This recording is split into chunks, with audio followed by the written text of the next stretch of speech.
Well, hello there. Hello. Unfortunately, we have to cover an emergent circumstance. Turns out armed attorneys didn't know what the fuck they were talking about, like I said. The ATF released the Pistol Brace rule change today on January 13th, 2023. Now, first and foremost, none of this is legal advice. I'm not an attorney. You shouldn't take any legal advice from me. I'm gonna offer you some advice later, but it should not be misconstrued as legal advice in any way, shape, or form. As far as any legal resource goes, on YouTube, Fudbusters, Four Boxes Diner, or Washington Gun Law. Those are the only ones I'm comfortable recommending, and they're pretty squared away with their stuff. First and foremost, this is not a ban in and of itself, but it is an incredibly ambiguous mess. There's a lot of pages, has a lot of definitions, a lot of things it's trying to change. It will be a ban for states that have a SBR or NFA ban within the state. So while it effectively by itself is not a ban, it will be a ban for those states. So I know some people are going to say, especially if they're home ported in those states, oh, this is a ban on pistol braces, but the rule change itself is not a ban. Possession will not be illegal, but if it's on your gun, like mine is here, that's 100% perfectly legal yesterday and every day before that, is now an illegal SBR as far as the ATF is concerned. Fuck. Within the text of the rule change, which I will link below, there will be a 120-day grace period from when the rule has been entered into the Federal Register. Presently, it's only been signed by the Attorney General Merrick Garland and has been forwarded to be entered into the Federal Register. Once it's in the Federal Register, it is live and everything takes effect. There's a 120-day period from when it goes live in the Federal Register, not today, unless they put it in today, which I'm sure there's pressure to do. But I don't know how long it's going to take. Don't ask me. I don't know. Could be next week on Tuesday. Could be 2 weeks. I have no clue. There's no way to quantify it. And you know they're going to put a rush on it. So just keep an eye out. But you have 120 days. Despite my previous theory and the theories of others before that it would just be registered as a pistol braced AR-15, it will be registered as a short-barreled rifle because they've decided to just call all these a short-barreled rifle. When you register it, you will have to take a picture of it and send it almost certainly, but we're not sure if that's still in there.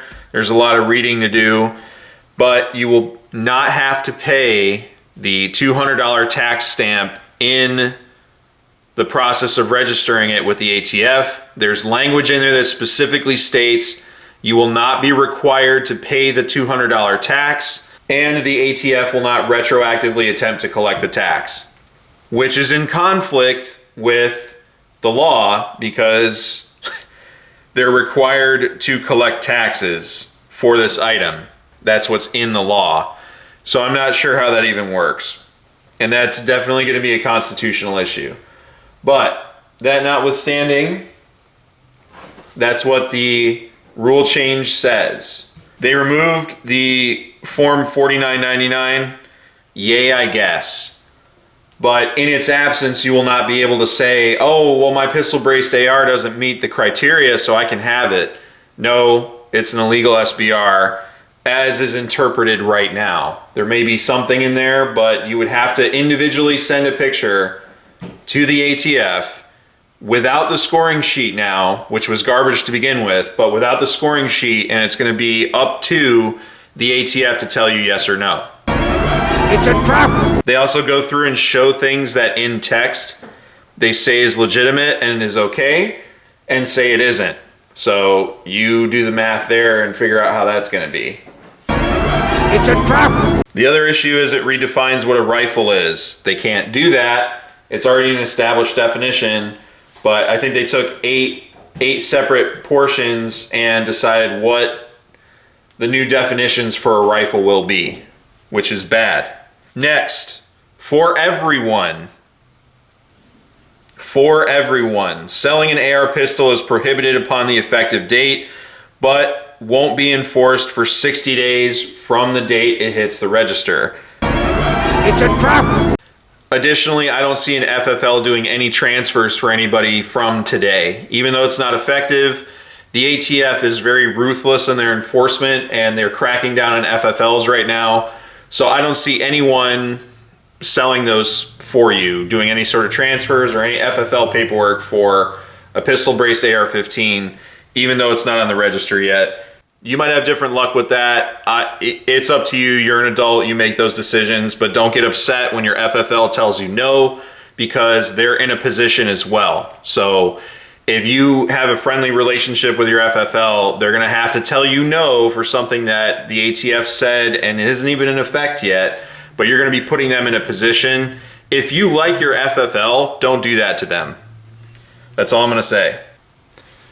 I don't know who's going to successfully challenge this. I'll keep you updated. I don't want to give you false hope or send you to the wrong lawsuit or anything like that, but I'll keep you updated if anything starts moving in a positive direction.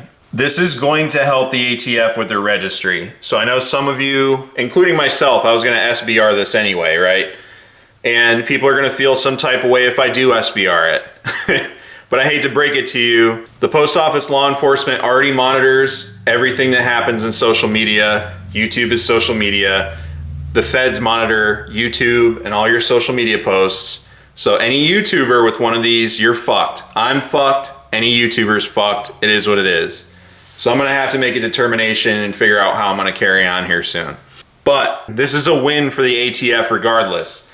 Even if I take the free SBR, it gets challenged and knocked down, then I will have registered it, and the stay might not even be in place past 120 days. So what they could do is on day 121, come arrest my ass, start putting me through the process and bankrupt me with lawyer fees and all sorts of other stuff, and I'll get in trouble at work and everything else.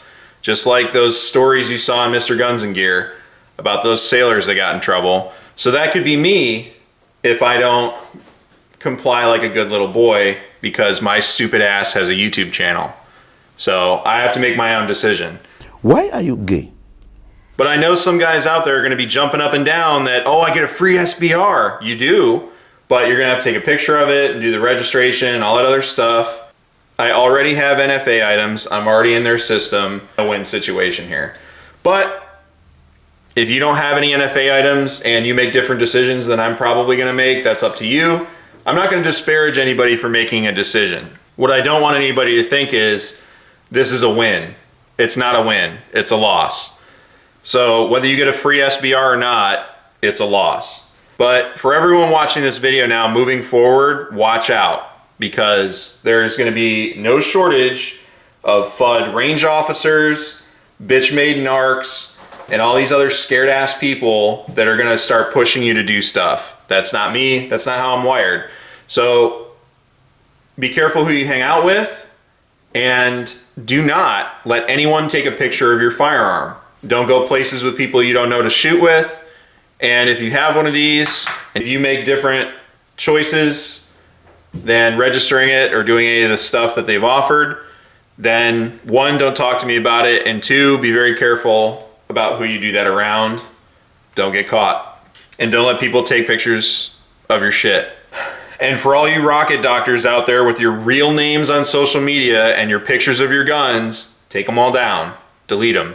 They're going to stay in a cache, but at least you won't have narcs and all that other stuff around to break your heart. Some of your friends that aren't built for it that are going to turn you in. So keep your dog safe.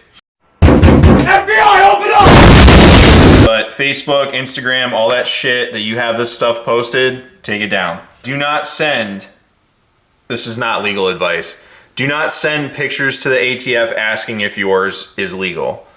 Unless you're a disabled veteran and can document that you have lost appendages and your pistol brace helps you, and even then, do not not legal advice, do not send pictures and ask the ATF. You're relying on officer discretion, and I promise you with the current environment, they're gonna say no and make you register it. So it's a half measure, either maximum OPSEC or just register your shit, but don't take half measures. So full disclosure, I watched the live stream of Fuddbusters. He did a really good job breaking it down. I took cliff notes from that. So go to him first. I'm gonna link his live stream in the description so you can see everything. It's almost 2 hours. It might be over 2 hours, so it's a lot of time. I'm just trying to give you the quick cliff notes, but he is the one that I watched for all of this information. And I don't think what he gave was legal advice either. I think he just read it. So don't interpret me saying I watched him as legal advice. Go watch his content. I'm trash. I don't know what I'm talking about. And go to an official source that you trust. The three I listed earlier, Fuddbusters, Four Boxes Diner, and Washington Gun Law are the only three people I would trust to talk about this because they're actually attorneys. There's going to be a lot of infighting in the gun community right now because there's going to be a lot of bitch-made narcs. There's a lot of people that really love paying tax stamps. There's dudes that flex, ooh, 2-stamp Tuesday, you know, shit like that. And, you know, I've had to pay my NFA tax stamp, so am I any better than them? Probably not. And I'm going to get some flack. I'm sure this is going to pull some dislikes, but I've got to make different decisions because my stupid ass put all my shit on my YouTube channel. So y'all are adults, make your own decisions, keep them to yourself. I don't care. I'm telling you, you're going to see a lot of stuff out of people that's going to make you upset. So I'm not talking about people just making an individual decision. I'm talking about people who are going to make decisions for other people. So that stuff's really going to break your heart. Do with this what you will. The resources are in the description. Go check them out. I'm going to put all three channels I listed. I'm going to put Fuddbusters live stream in the description. And of course the original document so you can read it. So not ideal, a lot of bad stuff going on. Yes, it's gonna get challenged for sure. Everyone's being super quiet about it, so I don't know what information's good or what to put out. And there's a lot of people that are gonna try to tell you if this is good or bad or not as bad as we thought. It's all trash.